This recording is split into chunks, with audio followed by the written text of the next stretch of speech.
Políticas de Educação Inclusiva, convidamos a professora doutora Fátima Elizabeth Denay.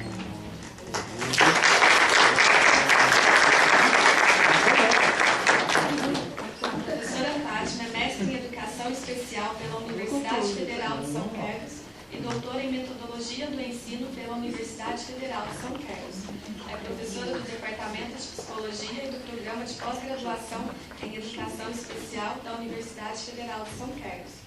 Convidamos o professor doutor Sebastião de Souza Leves.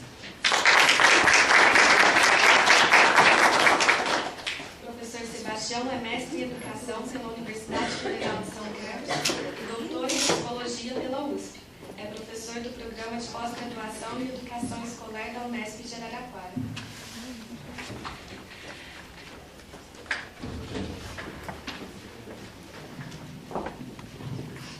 Bom dia a todos, a todas. Nós iniciaremos então os trabalhos de hoje, com a mesa redonda sobre a política de educação inclusiva. Agradecemos a presença da professora Fátima e do professor Sebastião. Iniciaremos os trabalhos com a apresentação da professora Fátima e em seguida passaremos para o professor. Então, desejamos a todos uma boa manhã. Bom dia a todos e a todas. Muito obrigada à comissão organizadora do evento pelo convite.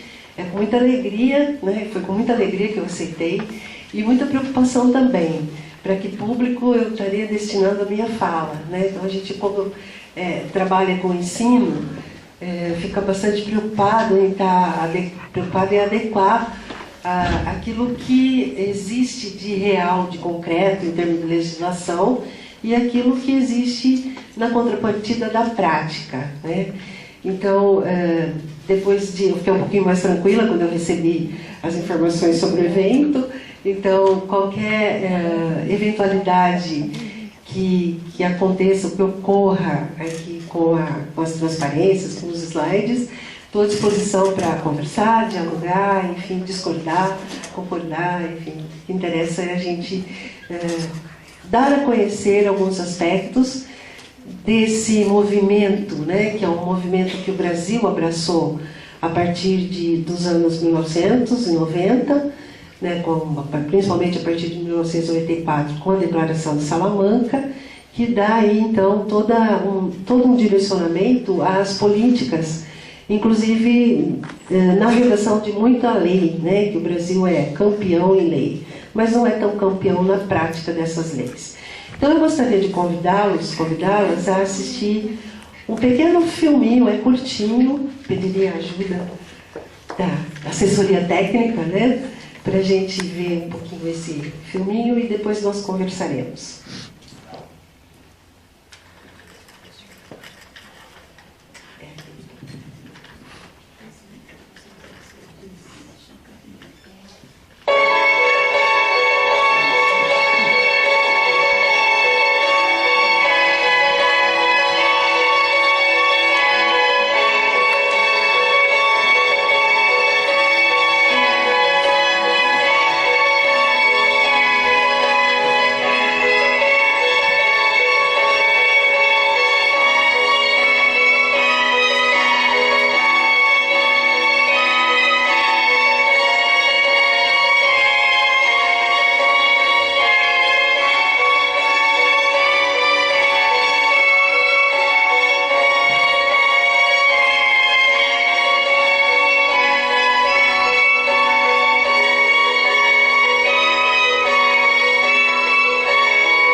Viram golfinhos? Quem viu um golfinho? 2 golfinhos. Tem vários. Tem um outro no final, mas aí é mais light. Então, na verdade, esse filminho, ele traz esse impacto inicial para que a gente possa ter uma conversa a respeito de alguns pontos que dizem, que se reportam à inclusão, né? Então, não existem golfinhos nessa imagem. E é proposital, ou seja, nós vemos aquilo que nos interessa. E a condição do deficiente, da pessoa com deficiência, ou pessoa em condição de deficiência, ou ainda pessoa com diversidade funcional, como hoje eu prefiro trabalhar, essas duas últimas nomenclaturas, ela traz uma carga de preconceito extremamente forte, né? E isso nos afeta enquanto pessoas, enquanto cidadãos, enquanto munícipes, enquanto legisladores, professores, enfim, todas as instâncias. Na verdade, todos nós temos alguma necessidade especial, que em algum momento da nomenclatura, da vasta nomenclatura, né, que é usada pelas diferentes leis, decretos, políticas, né, que são inúmeras no Brasil, trazem, no fundo, uma carga grande de preconceito. De um lado e de outro lado, a questão do assistencialismo. Então, eu vou soltar um pouquinho o microfone e vou pedir para vocês lembrarem o que significa esse gesto. Ao contrário, tá? O que é isso? Que símbolo é esse? Alguém lembra? Da PAI, muito bem. Só que ele já foi retirado, né? Por quê? Porque a mão para baixo significa apoio. Legal, temos que apoiar, sim, em todas as instâncias. Mas a mão que está mais no alto, ela direciona e fecha. Ela está nessa posição. Então, conforme ela fecha, você limita a pessoa. Você não deixa a pessoa crescer. Se você fizer isso aqui, abrir a mão, ela vai buscar uma direção. Qualquer que seja, ou um girassol acompanhando o sol, ou de repente uma planta que cai para cá, cai para lá, mas ela vai buscar uma direção. Mas se você tirar as mãos, ela vai ter uma amplitude muito maior de possibilidades, né? Então é com esse olhar que eu, depois de uns bons anos, né, de trabalho efetivo com pessoas com deficiência, trabalhei durante 10 anos na PAI, depois fui para a carreira acadêmica, comecei na Unesp em Araraquara, dentro da habilitação de pedagogia de deficiência mental, como era chamada na época, lembrando que a Unesp, no estado de São Paulo e no Brasil, foi pioneira, né? Esse mérito não dá para ser tirado da Unesp em hipótese alguma, porque ela foi pioneira em abrir, dentro do curso de pedagogia, as habilitações para as 4 áreas de deficiência mental, então eu vou continuar chamando, porque era assim na época, visual, auditiva e, mais recentemente, física. Então, as 4 grandes áreas da educação especial, do atendimento e educação especial, eram atendidas pela política educacional da Unesp em São Paulo. E Marília, né, aqui na região, era foi a grande mãe, digamos assim, de muitos professores que hoje estão atuantes na rede, que ocupam postos, enfim. E Araraquara seguiu o exemplo. Eu tive a honra de começar na primeira turma da habilitação de deficiência mental na Faculdade de Ciências e Letras. Foi uma experiência muito rica. Eu vinha de uma faculdade particular, de repente muda todo um status, né, de relacionamento, de tentativa de entrosamento com a área maior que era a educação. E esse caminho, certamente, ele teve alguns dissabores quanto muitas alegrias, né? E depois disso eu volto para minha casa, né, que é a Federal. Eu acabei fazendo meu mestrado em Educação Especial, e salientando também um grande outro mérito da Universidade Federal. Quer dizer, eu não sei se é mérito ou se é uma carga muito grande de responsabilidade, porque nós ainda abusivamente somos o único programa de pós-graduação em Educação Especial em área de concentração no Brasil. Então imagina o tamanho do Brasil, e São Carlos seria o único programa de pós-graduação que forma mestres e doutores na área de Educação Especial. Então isso é uma responsabilidade muito grande, né? Porque eles serão os futuros multiplicadores, os futuros professores, né? Que vão trabalhar com a formação de outros.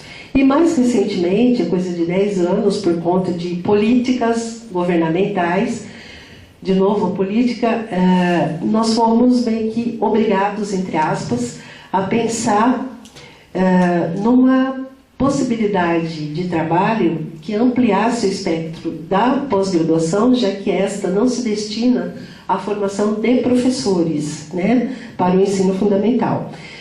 E aí não teve choro nem vela, né, como se diz, tivemos que criar uma licenciatura em Educação Especial. Então é o segundo curso de licenciatura em Educação Especial, ainda dentro desse imenso território brasileiro, que forma em nível de graduação professores especialistas em Educação Especial.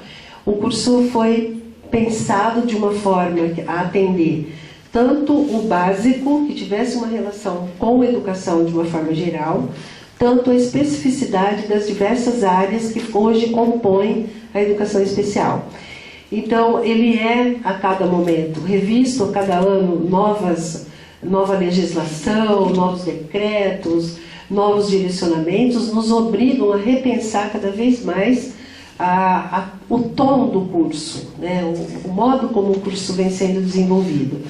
E, dentro da parte mais específica, há que se fazer uma ressalva, perdão, antes disso, a Universidade Federal de Santa Maria, que também tem um outro curso em nível de licenciatura para formar professores, mas lembrando que especializações não formam professores, especialmente à distância, e eu tenho uma grande reserva com essa formação à distância, mesmo a primeira formação, desculpem se eu sou extremamente crítica, mas eu penso que por trabalhar presencialmente com pedagogia, com outras áreas, psicologia, enfim, nós mal damos conta de formar de uma boa qualidade aqueles que vão todos os dias à aula. Então, existem cursos bons? Sim, claro que existem. Existem pessoas interessadas? Certamente existem pessoas interessadas.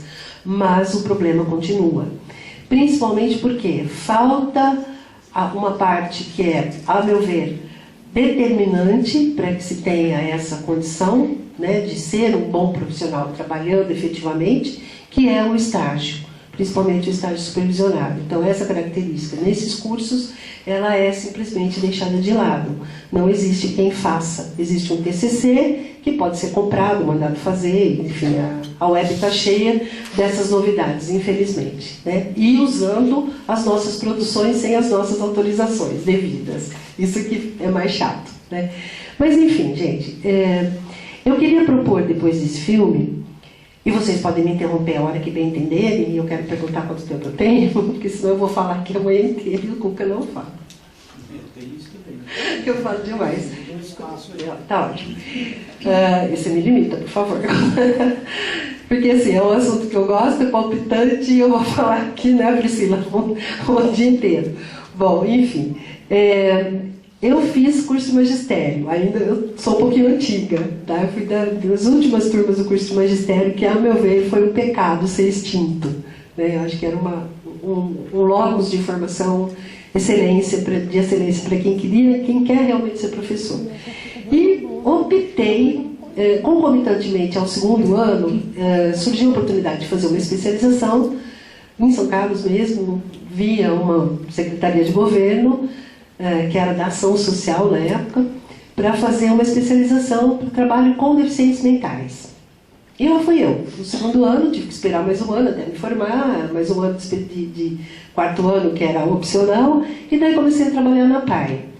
tive todas as outras experiências docentes, de pré-escola a cursinho, na época, né? Mas optei em ficar na PAI. E mais recentemente, agora, ainda fresquinho, no calor das Paralimpíadas, que eu espero que vocês tenham visto algumas coisas, alguns jogos, algumas competições, eu me dei conta de que eu fiz a opção correta.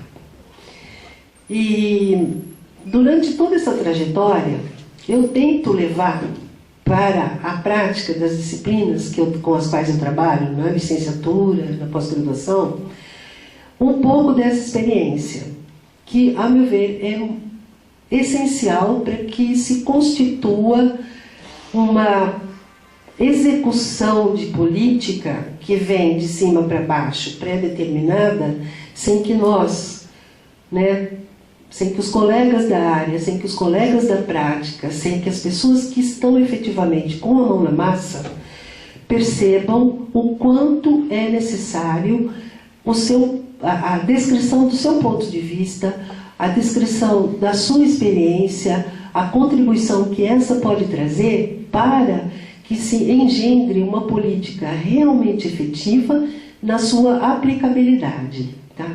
Então, eu convido, eu vou deixar um pouquinho esse título para provocar, mas eu quero que vocês pensem em 5 pontos, que nós vamos passar por eles rapidinho. É muito mais importante do que o que está aqui, mas que de repente eu vou colocar alguns slides. Então, assim, incluir. O que é incluir? Incluir é ver golfinhos? É imaginar golfinhos onde eles não existem? Como sugere. Ou incluir é olhar para a pessoa que está tentando atravessar a rua, não consegue sair da calçada e precisa de uma rampa de acessibilidade, e essa rampa às vezes existe, mas a capa de asfalto acabou provocando uma valeta enorme entre o passeio e a pista, e a cadeira ali vai enroscar. Tá? Incluir é pensar numa pessoa com uma cadeira de rodas que, de repente, se depara com a rampa numa condição satisfatória, mas que tem um obstáculo entre ela e a rampa, um poste. Então, assim, é pena que eu não trouxe a foto, mas 2 quadras da minha casa tem uma rampa que tem um poste no meio. Então, ou a cadeira é de borracha, né, e o cadeirante idem, né, ele pode apertar o botãozinho e querer encolher as crianças, ele encolhe, depois ele aperta o botãozinho e cresce de novo, ou para que aquela rampa ali, se não tirou o poste? Né? Só para cumprir uma política de acessibilidade é pouco, muito pouco. Isso é debochar, na minha expressão, da pessoa com deficiência, né? Da condição da pessoa com deficiência. Não existe transporte adaptado. Pessoa deficiente, com deficiência, não pode sair de casa. Então, como é que eu faço a inclusão dessa pessoa no trabalho? Como é que eu faço a inclusão dessa pessoa cumprindo a lei, né, aquilo que determina a lei, que é perfeita? Temos uma política nacional de educação especial, temos aí, desde a nossa Constituição, alguns extratos que recomendam, né, a inclusão dessa pessoa, o respeito à pessoa, a atribuição de todas as benesses, né, enfim, disponíveis ao cidadão comum, a essa pessoa, mas de repente, como é que isso se faz na prática? Né? Um exemplo, eu moro em frente ao campus da USP, tá? E aí tem uma calçada toda padronizada, com pedra portuguesa, linda, o cara demorou um tempão para fazer a calçada, e de repente tem 2 rampas. E detalhe, uma é uma avenida de trânsito intenso, que dá acesso ao hospital, portanto, né, embora com semáforo, com lombadas, ela é preferencial. E ali as rampas estão colocadas numa determinada posição que ou o cadeirante é atleta e segura no muque, ou ele vai cometer um suicídio. Porque se ele embalar, ele vai parar no meio da rua. Entendeu? Não tem muita escapatória. Então, é preciso pensar que não basta cumprir aquilo que a lei pede. Tem que se adequar à realidade, tanto do local, do piso, da condição da pessoa, e para que ela precisa daquele local ali se ali não transita ninguém. Então, conversando com o prefeito da USP na época, eu perguntei, falei, nossa, que legal, né, que vocês estão fazendo a rampa aqui para deficiente, você vai colocar o símbolo, né, da cadeira, o símbolo do desenho universal. Ele, não, isso aqui é para facilitar mesmo a descida de bicicleta, de outra coisa. Peraí, como é que você permite o acesso para as pessoas? Ele falou, e aí essa pessoa vai sair de casa? Como que ela vai sair de casa se não tem transporte? Então, no momento, estamos numa polêmica, porque mudou-se lá a empresa de concessionária de ônibus e está lá uma grande polêmica do grupo de deficientes, porque eles estavam acostumados que seriam retirados na porta de casa. E eles não querem andar 50 metros até o ponto onde passa o ônibus para pegar o coletivo, né, que é disponibilizado, que é acessível. Então, de um lado tem o cumprimento, digamos assim, meio capenga, né, da legislação, mas de outro lado está também um certo abuso da pessoa com deficiência que quer garantir todos os seus direitos, mas não quer garantir, não quer executar os seus deveres, né? Então, aí entra o assistencialismo. Então, ainda a nossa política, qualquer que seja ela, é permeada de assistencialismo, infelizmente, né? Eu acho que isso nós temos que mudar. Então, isso vem um pouco na direção de uma tentativa de que é incluir. Incluir é pôr para dentro aquele que está de fora. Mas ele está de fora por quê? E quem é esse que está de fora?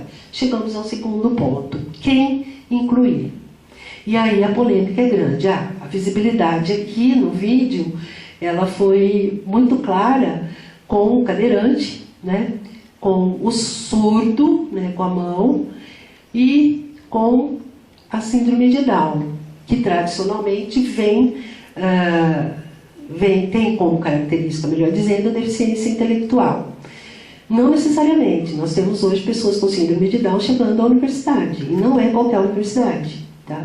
Nós temos em Natal, por exemplo, a Débora, que é a primeira pessoa formada no colégio de aplicação da Universidade Federal. E ela dá aula para creche, para pré-escola. Tá? E tem síndrome de Down. Fala 4 idiomas. Tá? Quem aqui fala 4 idiomas? A Débora fala. Então, se vocês virem um documentário que é também da década de 1990, acho que 98 ou 2000, por aí pertinho, chama Do Luto à Luta. É um documentário que está na rede, está no YouTube. Ele é só com pessoas com síndrome de Down. Vocês vão ver que tem lá um bibliotecário, que é de origem polonesa, que lê, entre outros, Sócrates, Platão e Aristóteles. Quem é que lê esses 3 autores? Quem é que fala grego, latim, inglês, polonês, né? Português? Ele fala com dificuldade, porque é uma língua que tem muita vogal, né? O polonês já não tem tanto. Então, assim, ele faz parte do Fórum das Pessoas com Deficiência. Tá? Então, é o vice-presidente, fazia parte na época, agora eu não sei. E vários outros depoimentos que a gente tem de pessoas que estão chegando à conclusão de ensino fundamental, ensino médio, vão para o ensino técnico e estão tendo uma profissão, graças novamente, às benesses que a legislação trouxe. Tá? Mas é preciso ressalva, porque mesmo na CLDB, ela é extremamente dúbia. Né? Bom, como é que fica a pessoa que tem deficiência intelectual? Né? Como é que fica uma pessoa que, se vocês viram, né, como vocês devem ter visto na Paralimpíadas, não tem braço, não tem perna, mas nada. Existem programas específicos para essas pessoas? A inclusão social, a inclusão pelo esporte no Brasil?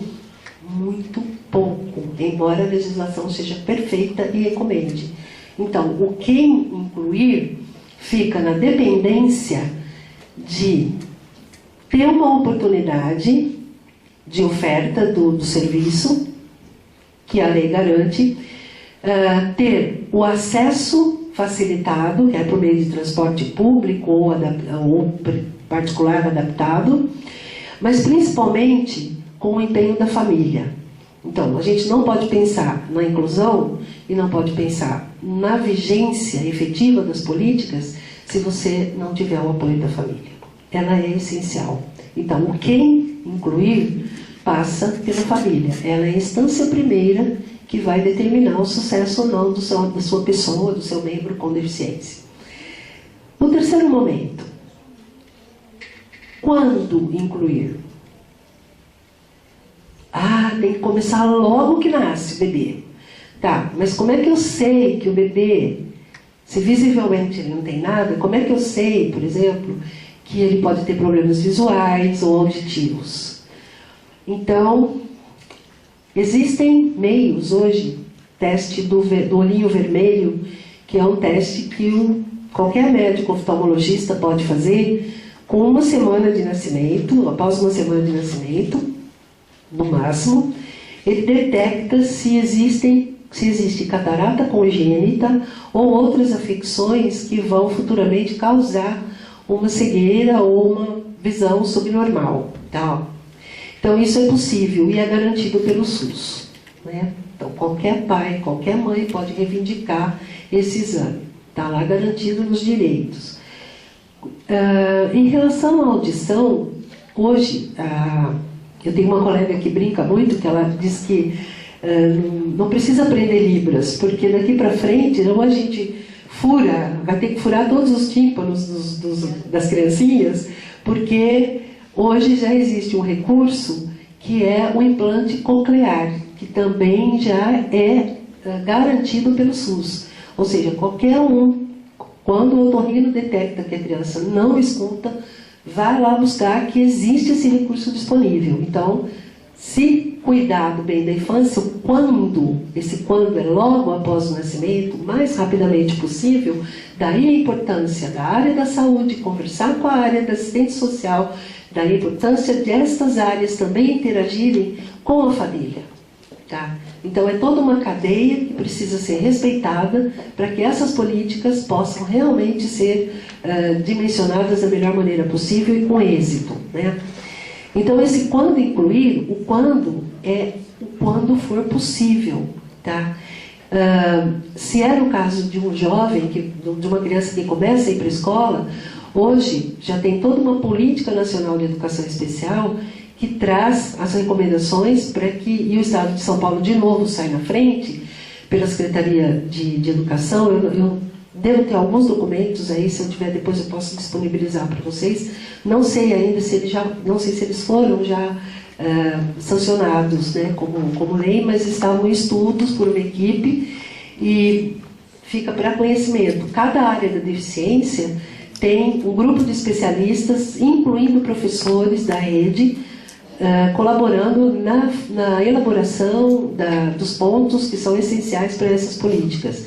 Então isso é bem legal, porque vai para o Conselho Estadual de Educação, o Conselho também delibera, conversa com os professores. Eu mesma fui sondada para mandar algumas coisas em relação à deficiência e sexualidade, que é minha área atual de trabalho, e dei alguns palpites, não sei se eles foram ou não colocados, mas enfim, colaborei com aquilo que eu estou estudando no momento. Então, até um ponto muito positivo a gente pensar que isso possa ser feito, porque normalmente o que vem do governo central, né, do governo Brasília, por exemplo, MEC, CECADI, enfim, de um lado, a perda do poder da Secretaria de Educação Especial. De outro lado, a elaboração de documentos feita por profissionais técnicos, essencialmente técnicos, mas que não têm vínculo nenhum com a área.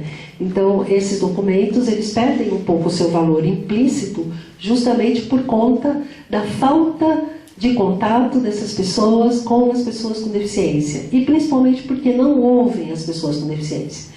Então, eu não sou cadeirante, eu sou andante. Tá? Eu tenho dificuldades, eu tenho 1,5 m, né? Então, vocês imaginam, subir no ônibus, né? Pendurar, eu faço alongamento, fico pendurada lá se não tem lugar, né? Decidi que não ando mais de ônibus, e não é por ser metida ou frescurice aguda, nada disso. Não ando porque já caí dentro do ônibus, né? Porque eu não consigo me equilibrar da altura do varal para a gente segurar, não tem altura suficiente. Isso não quer dizer que eu também seja uma anãzinha, não é o caso, mas eu fico pensando no caso das pessoas com estatura menor que a minha, por exemplo, né? Então tem dificuldade para uma série de questões, como os altos também têm dificuldade, né, de uma série de questões que eles não vão caber nem no ônibus, né? Então, mas tem que ter um ônibus só para isso, só para aquilo? Não, não tem que ter. Eu acho que tem que ter um meio termo que garanta que as pessoas possam ter o mínimo de conforto possível para se deslocar. Então, aí a contrapartida das empresas, né, que também tem que trabalhar juntas, porque a gente vai cair futuramente, né, a criança foi para a escola, fez todos os ajustes necessários, aprendeu a ler o básico, escrever o básico, e aí nós chegamos no quarto ponto, incluir por quê? Né? Mas porque é uma questão de, coitadinho, né? Vamos olhar para ele. Olha, ele não tem perna, mas ele consegue nadar borboleta. Olha que legal, ele salta, feito saci, né? Salta 1,90 m. Não, mas essas pessoas não podem ser vistas, elas têm que ficar em casa. Isso é um circo de horrores. Eu ouvi isso a semana passada. E eu quase saí no tapa, desculpa a expressão. Porque eu fiquei muito brava. Porque eu tenho duas pernas, 2 braços, não sei nadar. Então, eu tomo vergonha na cara e vou aprender a nadar. Não é isso? Então, e a superação? Tudo bem, tem uma superação sim. Eu acho importantíssimo esse aspecto da superação, até porque existe uma equipe composta por profissionais de diversas áreas que atuam junto a esses atletas para que eles garantam, se seja garantida, melhor dizendo, a melhor condição para competir. Tá? Mas muitos deles ali, pelas declarações que a gente ouvia, pelas histórias de vida que apresentam, eles estavam competindo por competir, tirando os chineses, né? Que aqueles são fora de série. Tanto que existe aí uma sondagem, uma possibilidade de que haja algum indício de doping, principalmente em alguns casos cujos recordes foram batidos, assim, que são muito mais altos do que os atletas comuns.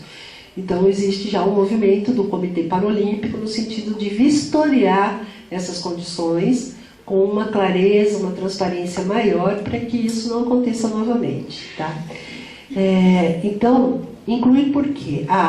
Ele vai ter um trabalho, ele precisa trabalhar, ele tem direito a casar, namorar, ter filhos, mas ele precisa se sustentar. Então aí vem a contrapartida da sociedade. Então, empresários, comércio, indústrias, existe toda uma legislação que trata, que aborda, né, vocês como alunos do serviço social certamente vão trabalhar, se já não trabalharam com essa legislação, que garante, né, um número X de vagas, dependendo do tamanho do comércio ou da indústria. Né? Aí eu pergunto, professora, é o seguinte, eu tenho aqui uma vaga para pessoa com deficiência. Tá, mas que tipo de deficiência? Pode ser um surdo? Não. Um cego? Nem pensar, professor, vai trabalhar com máquina. Tá, pode ser então alguém que não tem um braço? Não, professor, precisa dos 2 braços. E cadeira de roda? Não, porque tem máquina, uma cadeira muito pesada, a cadeira pode atrapalhar. Mas que tipo de deficiência você quer? Qual é a deficiência que você quer, então? Então, de novo aí, o cuidado em olhar para aquela lei que é perfeita, que estabelece aqueles parâmetros, mas que não é totalmente cumprida no rigor que deveria. Tá?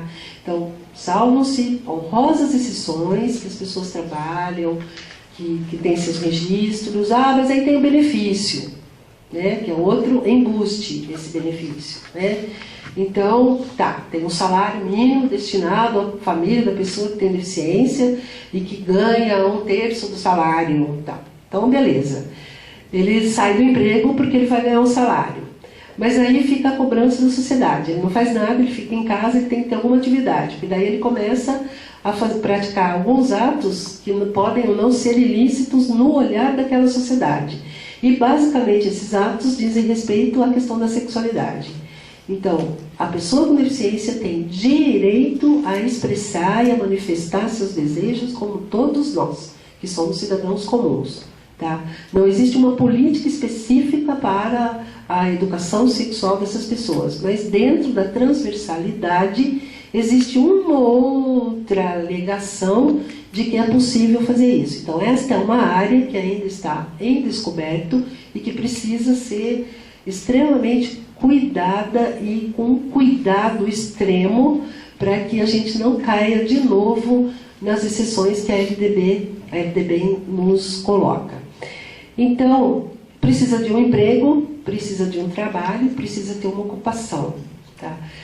Aí vem o benefício, a pessoa fica 3 meses fazendo o treinamento na empresa, né, a questão do exercício, enfim, antes de ser efetivado, e de repente é efetivado. Aí vem o benefício, aí a pessoa opta pelo benefício. E aí ela não pode mais voltar para o mercado de trabalho, porque a sua vaga ou já foi preenchida ou já foi extinta. E o contrário também acontece. Então, muitas vezes a pessoa está trabalhando, tá? Mas de repente acaba que se descuida e, enfim, perde e acaba ficando sem o benefício, porque uma vez atribuído e uma vez, de uma única vez, na verdade, ele tem um tempo que demora para cadastramento, para, enfim, toda uma série de documentações e de vistorias que a pessoa fica um tempo sem receber. Então, é garantido, mas não é garantido. Coisas de Brasil. O último ponto. Incluir para quê? Né? O 5º ponto. Então, eu começo lá em cima na cadeia, incluir o que é inclusão, incluir quem, como, de que forma, por quê e para quê. O que é que eu quero com isso? Eu quero uma pessoa com deficiência trabalhando comigo. Eu costumo dizer que eu sou privilegiada com a grande maioria dos meus orientandos. Eu tive uma experiência de trabalho com um professor cego, Vanderlei, que assim, a gente, além de ser cego, a gente brincava com ele, dizendo que, desculpa a expressão, mas era isso, ele levava mesmo bem na brincadeira, ele entendia, né, o espírito. Você é um abestado, a gente falava para ele. Você fica andando aqui nessas ruas da universidade, e para quem conhece a Universidade Federal, o trânsito, ele desce numa rua principal e sobe na rua da reitoria, e ali vem da área norte, o trânsito tem um balão e sobe, é uma confusão, e ele ficava bem no prédio da educação física, que é na esquina do banco, na esquina nessa rotatória, enfim. E assim, a gente via ele andar sem a bengala, e ele é cego total. Tá? Um ele perdeu por conta de doença genética, de doença hereditária, uma infecção, e o outro foi uma pedra que bateu, ele estava no campo trabalhando, uma pedra bateu e não deu tempo dele chegar em Rondonópolis, que era a cidade mais próxima de onde ele morava, e ele ficou cego dos 2 olhos. E assim, o Vanderlei fez História, o curso de História, é um excelente professor concursado, foi professor concursado na rede, e foi para São Carlos para fazer um mestrado em Educação Especial. Perdeu o prazo, acabou achando o prazo da educação e fez o mestrado dele na educação. E quem orientou era um professor da Educação Física, que trabalha com fenomenologia, o Luiz, e arrumou um laboratório, uma sala para que ele ficasse. Então, eu sou míope, mas eu enxergo ainda, né? Mas, de repente, assim, tem uma canaleta enorme ao lado do prédio. É um prédio antigo, é o prédio mais feio atualmente da universidade. Eles não merecem isso. Para vocês terem uma ideia, ele está coberto com uma lona azul, porque tem dinheiro para reformar o prédio. Olha o absurdo que a gente é. Então, assim, as condições do prédio são precárias. Tem uma escada para subir sem corrimão. Estou terminando, tá? Sem corrimão. Aí, o que acontece? O Vanderlei subia ali. E o detalhe, o chão é aquela cerâmica, aqueles cacos de cerâmica encerados, ou seja, extremamente liso. Então, vocês imaginam, uma pessoa que não enxerga, né, pra gente que enxerga já é um pouco complicado. Mas ele não enxergava e ele subia, ele ficava ali. E essa canaleta é funda, bem funda. E ele passava por ali, era o caminho, não tinha como desviar. Então, e lia muito, tem lá os programas adaptados dele no computador, e escreveu uma dissertação belíssima, que virou livro, e escreveu uma tese mais bela ainda, que também virou outro livro. Tá? Hoje ele é professor na Universidade Federal de Goiás, no campus de Jataí, trabalhando com pedagogia, com história, enfim, com as áreas de formação dele, né? E com educação especial, especialmente. Aí, o outro, que é mais atual, é um cadeirante.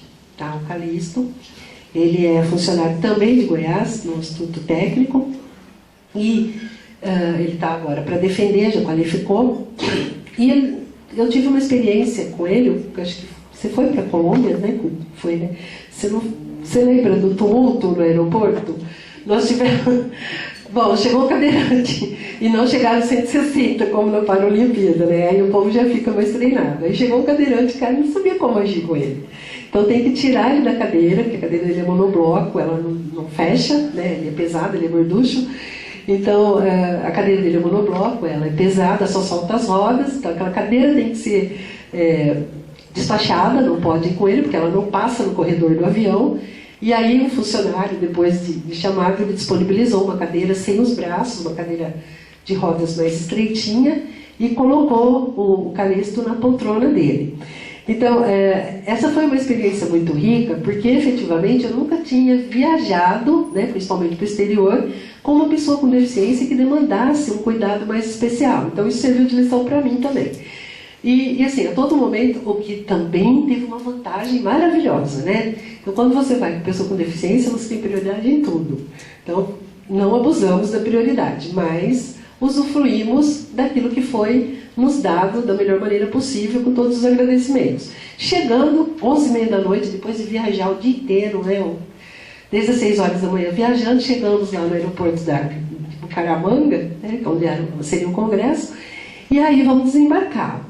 E ele pegou a fila, tinha lá a fila para pessoas com deficiência, ele pegou aquela fila e foi para fazer o procedimento da imigração. Simplesmente o fiscal não queria liberá-lo. Ou seja, por sorte, tinha pedido para que eles levassem todos os aceites, o trabalho impresso, enfim, o programa do evento, tudo. Ele mostrou, mesmo assim, não foi permitido, não, você tem que ter alguém responsável. Mas eu sou responsável, eu trabalho, está aqui minha carteira profissional, sou registrada, eu trabalho no Brasil. O argumento não foi respeitado. Então, eu como orientadora, tive que me responsabilizar por ele. Tá? Qualquer coisa que acontecesse, eu seria penalizada. Então, olha a situação, aí estava o Paulo também, as outras pessoas que estavam junto com a gente, todo mundo ali meio que ajudando, e o fiscal irredutível, ou seja, aí depois, claro, durante o seminário, né, conversando com as pessoas, eles ficaram bastante espantados por saber de algumas legislações que nós temos, que são extremamente avançadas, e eles lá não têm absolutamente nada. Então, eu mandei uma série de documentos, disponibilizei que eu tinha para que eles pudessem, enfim, ter contato com aquilo que existe no Brasil. E, para finalizar, então, eu gostaria que vocês pensassem um pouquinho nessa questão de formação de professores com base na atuação em educação especial. Eu sei que aqui a maioria não é de professor, né? Mas são áreas afins e que são áreas que devem trabalhar conjuntamente. Então, a assistência social, ela não deve ser aquela coisa pejorativa da assistência em relação às políticas, mas de execução, de cobrança de execução e de melhoria nesses atendimentos, né? E deixar bem claro que educação especial é uma modalidade de ensino e educação inclusiva é algo filosoficamente desejável, mas também, ironicamente, ela é contraditória, né? Ela é, digamos assim, ela transborda, porque se lá na nossa Carta Magna diz que todos têm direito à educação, todos têm direito à educação. Todos. Não tem discriminação nenhuma, todos têm direito, né? Então vamos tentar fazer, por isso que eu deixei ali formações e informações, não formações e informações, mas pensando nesses 5 pontos, então, para fechar. Incluir, o que é incluir, quem incluir, quando, como, né, o porquê e para que incluir, tá? Então, esse para que incluir, ele é fundamental para a gente pensar nas políticas que são destinadas tanto para o trabalho quanto para a saúde. É outra coisa que não existe, que precisa ser trabalhada. Vocês da área têm que cutucar as autoridades, porque existe um programa de assistência à mulher com deficiência de saúde, existe informação médica para as jovens com deficiência. Não. Por quê? Porque a saúde passa pelo exercício, né, no entendimento de muitos, pelo exercício da sexualidade. E a sexualidade não vai ser exercida, manifestada, por quê? Porque elas são deficientes. Tá? Então, existe uma assistência à obstétrica, né, pré-natal, a jovem que tem deficiência e que está grávida, né, não importa a razão, sabe que isso, não quis, foi abuso, não abuso. Existe alguma proteção? Tá? Tem a questão do aborto. Né? O aborto até a 15ª semana é permitido, é o aborto terapêutico. Tá, é feito. O processo é tão longo que chega ao fim da gestação e a criança nasce. E aí vai para onde? Para adoção. E finalmente o último ponto, que agora eu encerro mesmo, e convido vocês a ver um outro filminho, por favor, me assistente, que aí já é uma sugestão para o happy hour. Mas para vocês pensarem também na questão do preconceito. Porque a legislação, infelizmente, ela ainda vem muito carregada de preconceito. Então, hoje, quando a gente pensa nas famílias que estão envelhecendo, que têm os filhos com deficiência, a gente se pergunta qual é a destinação dessas pessoas que se tornam idosas e que vão para onde? Como diz a minha querida amiga Gilberta Januzzi, só um pouquinho, como diz a minha querida amiga Gilberta, vão voltar para o asilo. Melhor, mudar o nome do asilo, né? Instituição de Longa Permanência. Bonito, né? Como PAEE. Vocês sabem o que é PAEE? Quem sabe não fala, hein, Priscila? PAEE, vocês sabem o que significa? Público-alvo da educação especial. Então, eu imagino o alvo, tá? Bonitinho, com as flechinhas. A gente vai jogando as flechinhas e atingindo algumas pessoas. Estas se tornam deficientes. Então, é para pensar um pouco no que nós estamos fazendo enquanto cidadãos, enquanto sociedade, e principalmente na questão do preconceito que a gente tem. Então, há que se realmente despir dessa condição para que possamos enxergar o golfinho aonde ele existe. Tá bom? Valeu, gente. Obrigada.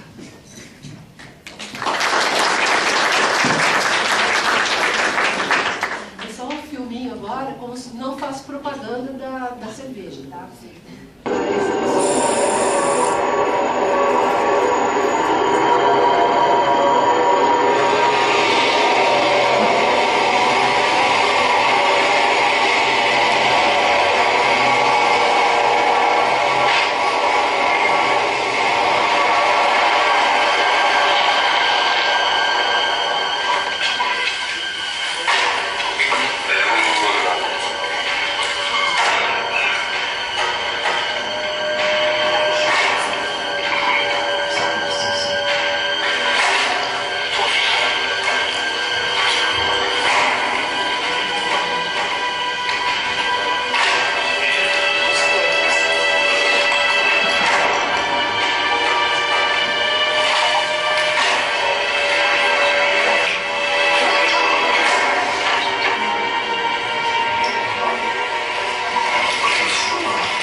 O preconceito somente no casal negro, teve um branco ali também, com medo, mas eles demoraram a aceitar, né, o desafio. E quando aceitam, eles não se importam com as pessoas que estão ao lado. Então é mais ou menos isso. As pessoas com deficiência, elas não participam de um circo de horrores. Isso foi nos freak shows, isso lá nos anos 1800, 1700. Hoje não, por favor, são cidadãos, né? Valeu, gente. Obrigada. Agradecemos, né, a participação da professora Fátima, né, a exposição desses pontos tão importantes, né, que nos ajuda a pensar a construção de políticas inclusivas tanto na sociedade quanto na educação também. E que teremos oportunidade, depois do momento do debate, de continuarmos a discussão. Então, agora passaremos a palavra para o professor Sebastião.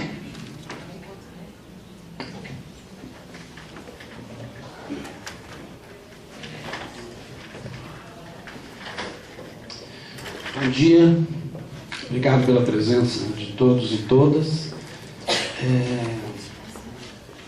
É uma satisfação muito grande poder estar aqui no campus de Franca de novo, um convite de pessoas amigas, de pessoas com quem a gente tem um relacionamento já de bastante tempo, né?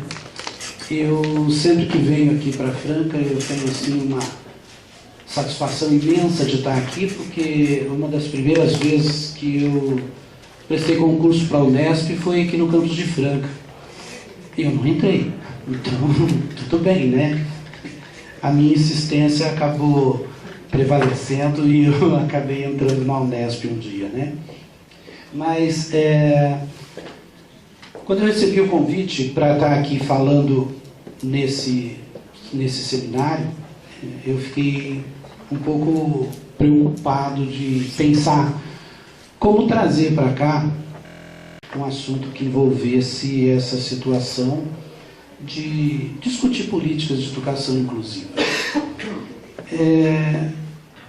A gente tem uma situação bastante clara, isso fica evidente na fala da professora, da minha colega que apresenta a sua longa trajetória, né? Fátima Tenari, né? Já nos conhecemos há muito tempo e o trabalho dela intensamente desenvolvido em defesa da questão da educação especial e essas atividades que ela aqui relata também. Eu não tenho nenhum filminho bonito para passar, eu queria ter, mas eu não tenho, né? Queria ter tantos casos assim para contar, como ela contou, porque eu acho muito interessante e ilustra muito a nossa maneira de pensar. Felizmente, no caso da Colômbia, eu participei lá, né? Eu estava lá junto para discutir isso. Mas eu quero trazer, com toda a preocupação da dificuldade que nós possamos ter para discutir o assunto, um assunto que tem uma carga de subjetividade muito grande, e eu quero trazer para nós conversarmos aqui rapidamente, até por conta de que nós não temos um tempo tão longo assim. E é bom que não se tenha um tempo muito longo, é bom que algumas coisas fiquem aí nas nossas interrogações e reflexões para que a gente possa continuar a pensar sobre esse tipo de assunto. Eu vou falar um pouco com vocês dentro dessa política de educação inclusiva. Eu vou falar um pouco dentro de um tema que eu optei por trabalhar e trazer para as nossas conversas, que eu chamei de políticas públicas para a superação da desigualdade, as ações afirmativas, né? E por que eu optei por esse tema? Porque as chamadas ações afirmativas, em termos de política pública, ainda é alguma coisa que nós precisamos, por um lado, compreendê-la de forma um pouco mais adequada. E, por outro lado, nós precisamos fazer aquilo que é aprofundar efetivamente a discussão sobre o assunto, para que nós possamos ter condições de, a partir delas, nós trabalharmos com ações efetivas. Embora a denominação sejam ações afirmativas, nem sempre essas ações se refletem efetivamente da forma como deveria refletir, né? Eu estou trazendo inicialmente, para começarmos essa explanação, esse recorte que eu fiz aí da página do MEC, né, que trata do assunto, né? Por que eu trouxe esse recorte da página do MEC? Porque essas ações afirmativas, elas só tiveram uma grande polêmica na sociedade quando elas se voltaram efetivamente para a área de educação e, mais especificamente, quando se estabeleceu que uma das ações afirmativas mais em evidência na área pública seriam as cotas e principalmente a questão das cotas raciais no ensino superior, né? A própria página do MEC, né, ela traz esses pontos, qualquer um de vocês podem acessar e ver, né? A concepção de ações afirmativas que se tem quando se pensa nessa situação de governo e de poder público, quando se pensa nos objetivos dessas ações afirmativas, né? E nós precisamos entender um pouco melhor a discussão de que ações afirmativas, elas existem para eliminar desigualdades e segregações. Como que são feitas essas ações afirmativas, por meio de quê?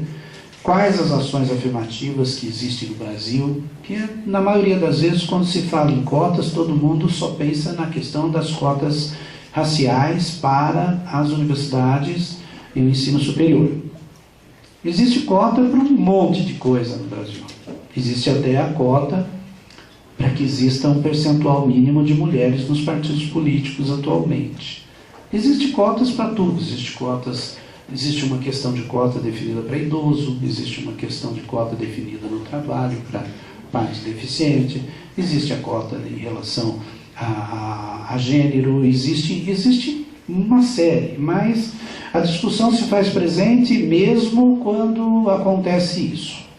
Quando acontece a questão das cotas raciais no ensino superior, que foi, inclusive, a única questão de cota que chegou no Supremo Tribunal Federal para ser discutido se aquilo era válido ou não do ponto de vista constitucional.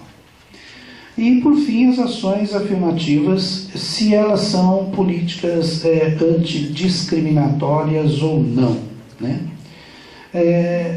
Ações afirmativas são preventivas e, em alguns casos, reparadoras. Isso que eu estou dizendo para vocês são alguns extratos rápidos que estão na página do próprio Ministério da Educação.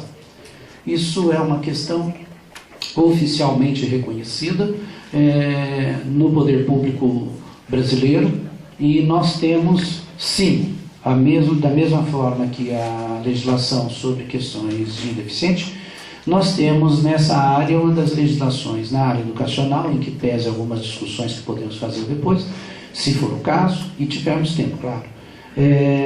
Nós temos uma legislação educacional também que é uma das mais avançadas do mundo. Nós precisamos analisá-la melhor, entendê-la melhor, para poder ver como que essa legislação, como que essas orientações chegam até os nossos cotidianos, como bem ressaltou a Fátima, como que elas chegam na nossa prática. Essas questões na página do MEC, está disponível para que todos vejam, e vejam da forma mais adequada possível, porque pelo fato de que, se nós precisamos debater em profundidade isso para saber como isso vai se viabilizar, nós precisamos saber também de que maneira isso é efetivamente reconhecido, aceito e desenvolvido pelo poder público. Sobre as ações afirmativas, e eu quero discutir isso com vocês de forma bem tranquila, porque nós precisamos entender a ação afirmativa, né, como alguma coisa que vai se configurar por meio de um conjunto de ordenamento jurídico. É importante que a gente entenda por que esse ponto de partida, né, ordenamento jurídico. Porque a nossa sociedade hoje se estrutura e vive num Estado democrático de direito, e isso significa, quando se fala em Estado democrático de direito, nós estamos falando que o princípio do ordenamento jurídico das relações na sociedade se baseiam em fundamentos de direito. E um direito que não é qualquer direito ou aquele que cada um de nós pensa, mas um direito estabelecido por relações efetivamente democráticas e um conceito minimamente aceitável de democracia na nossa atualidade. Um conceito onde você tenha efetivamente a questão da participação, sendo colocada em evidência. Nós estamos num momento agora aí pré-eleitoral, com toda uma convulsão político-institucional e jurídica que aconteceu recentemente em termos do governo federal. Então nós precisamos analisar isso com muita cautela, porque senão nós vamos entender que as ações afirmativas, e principalmente a questão das cotas, né, elas vão oferecer a possibilidade das pessoas negras irem para a universidade. Não é isso que nós estamos falando quando dissemos sobre a questão das ações afirmativas, né? São ordenamentos jurídicos, né, que possibilitam o poder público afirmar o princípio constitucional de igualdade entre os cidadãos. Voltadas à concretização desse princípio, assumem em seus fundamentos a igualdade material e a neutralização dos efeitos da discriminação racial, de gênero, idade, entre outros. Também questão de preconceito, tocado pela professora Fátima, né? E que nós precisamos entender um pouco isso também. O preconceito, embora ele fosse bastante visível no filminho que a Fátima nos brindou aí, e é realmente bastante interessante, né? O preconceito tem uma componente subjetiva muito intensa. E eu não tenho tantas histórias como a Fátima, mas tenho uma historinha para contar para vocês de um momento que trabalhei com um texto, uma rápida passagem minha pelos Estados Unidos, participando de uma pesquisa onde as pessoas filmavam as aulas dos professores nas escolas. E se percebeu nessas aulas de que as crianças negras elas tinham muito pouca atenção dos professores delas. Isso aula de crianças pequenas mesmo, em idade pré-escolar e começando a alfabetização.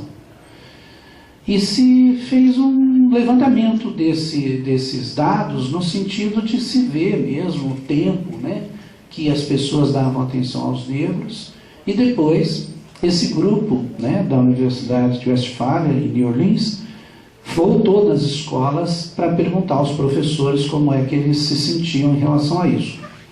E a pergunta era muito simples, né, aos professores. Professora, você considera que você tem algum preconceito de cor com a criança negra? Não. A resposta genericamente é não, né?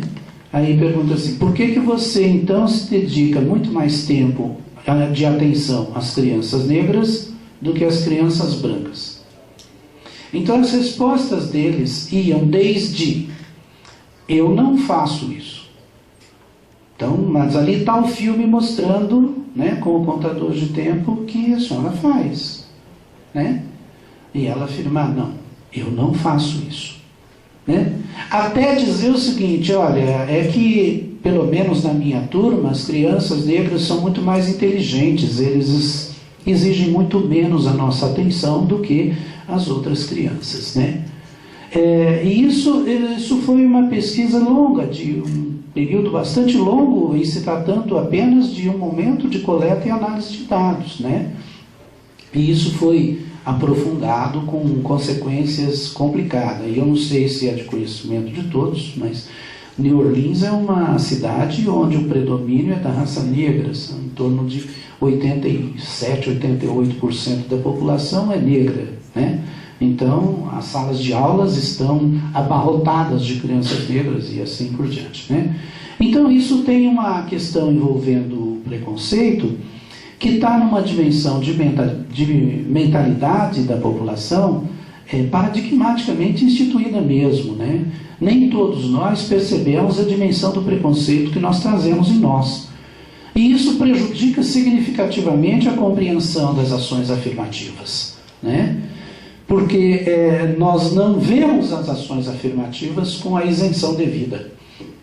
Nós temos em nós uma série de situações, né? Eu tenho um grande amigo meu, que a gente, da universidade, que nós conversamos muito sobre isso, muito inteligente, e ele afirma categoricamente assim para mim, né? Eu aceitaria numa boa aí, se eu tivesse uma filha homossexual, mas eu não conseguiria lidar com a existência de um filho meu ser homossexual, né? Então, são questões que, por estarem paradigmaticamente estabelecidas na nossa forma de pensar, né? Paradigmaticamente no sentido de que há um pensamento hegemônico que predomina, mas nós nem sempre temos consciência do grau que ele nos afeta, né? Essa é uma situação que o preconceito passa por aí de forma muito intensa, né? E passando por aí de forma intensa, isso muitas vezes prejudica um pouco, distorce um pouco, não sei se prejudica, mas distorce um pouco a forma como nós entendemos a questão das ações afirmativas. Por isso a gente precisa analisar isso com muita clareza, né? Sobre essas ações afirmativas, né, alguns esclarecimentos precisam ser feitos, porque, como eu disse anteriormente, nós vivemos num Estado democrático de direito, portanto, o ponto de partida é o respeito e a proposição do reconhecimento do direito a partir daquilo que está estabelecido juridicamente e legalmente estabelecido, né? Entre os objetivos almejados pela política pública na forma de ações afirmativas está o de induzir as transformações de ordem cultural, pedagógica e psicológica, né? É verdade, né? Há juristas, eu não sou jurista, mas há jurista que afirma efetivamente, né, que a legislação, entre outras coisas, né, ela induz a determinadas transformações pela sua capacidade de regulação das relações sociais, né? Então, é a partir destes princípios que nós institucionalizamos as necessidades e as efetividades que precisam se constatar na dinâmica social cotidiana, né? Mas transformações de ordem cultural, pedagógica e psicológica não são transformações tão simples assim. Existe uma mentalidade instituída e estabelecida e paradigmaticamente aceita, como nós falamos agora no exemplo, né? Depende muito de um esforço pessoal e uma ação pessoal daquele que vai trabalhar diretamente com essas transformações, seja em si, seja nos outros. Quando nós falamos com professores, nós falamos até muito mais nos outros do que em si próprio, né? A questão é que essa transformação de ordem cultural, pedagógica e psicológica, elas precisam estar aptas a subtrair do imaginário coletivo a ideia de uma supremacia e subordinação de uma raça em relação à outra. Eu trago essa fala, que é uma frase no meio de uma argumentação do ministro Joaquim Barbosa, pela passagem rápida e polêmica dele no Supremo Tribunal Federal, né? Mas uma pessoa que traz assertivas, às vezes até um pouco radicais, drásticas, mas com muita propriedade em função da qualidade intelectual que ele apresenta nos seus conhecimentos, né?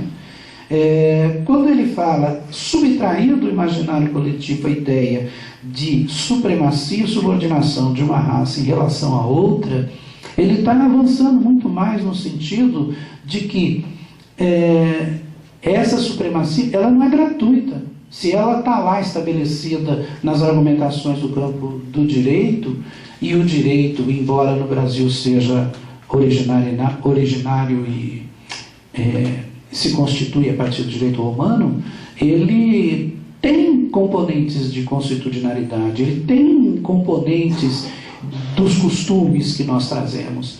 E nós sabemos muito bem, do ponto de vista histórico, de onde vem essa visão da supremacia de uma raça e subordinação de outras no nosso cotidiano, e ficou muito evidente, inclusive, no filminho aqui, que propositalmente os publicitários foram muito bem sucedidos, mas um dos casais que foi colocado lá era exatamente o casal de negro, né? Evidenciando uma série de coisas aí que precisa ser colocada. Então, se nós começarmos a entender e interpretar essa questão, né, das ações afirmativas nesse contexto, nós vamos ver que a fala que eu estou trazendo para conversas aqui conosco, ela é uma fala que, vamos dizer, está subjacente à fala da minha colega, a Fátima, né, com todas as questões presentes aí na questão da deficiência e do trato com essa área de conhecimento.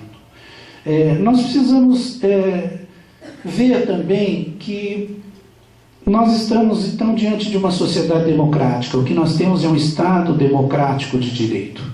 E é a partir desses princípios jurídicos estabelecidos que nós vamos entender de fato o que significa qual é a concepção de democracia que nós temos e o que significa nessa democracia a questão de se eliminar a supremacia de uma raça sobre a outra, né? Na sociedade democrática, a questão que se estabelece diretamente e de fundo para a sustentação principal desses argumentos é a questão da igualdade. A igualdade entre seres humanos na verdadeira democracia deve ser vista sob dois aspectos, o formal e o material. A igualdade formal, teórica, é a igualdade de todos perante a lei, sendo essa a pura identidade de direitos e deveres concedidos aos membros da coletividade através dos textos legais. É aquilo que eu disse, é quando as relações efetivas, né? O pessoal que está chegando pode sentar, não tem problema, não tem, é só entrar e sentar que está tudo certo, né?